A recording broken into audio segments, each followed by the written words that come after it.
Pse është e ligjshme të shitet ushqim që nuk prishet kurrë? Mendo pak.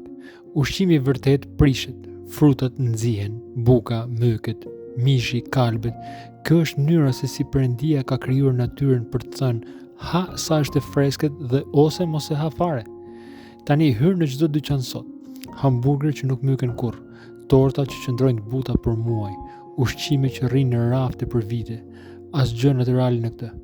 Ktu sundon kimia, ruajtës, shtesa, stabilizues, jo për shëndetin tënd, por për fitim. Sa më gjatë të zgjasin, aq më shumë mund të transportohen, ruhen dhe shiten përsëri. Dhe pjesa më e frikshme është kjo. Nëse bakteret nuk mund të mbijetojnë në këto ushqime, sa elemente ushqyes në të vërtetë ka aty? Sa marifete fshihen në etiketat që nuk i lexon kush, në përbërësit që nuk i shqipton dot, dhe në produktet e krijuara për të zgjatur përgjithmonë.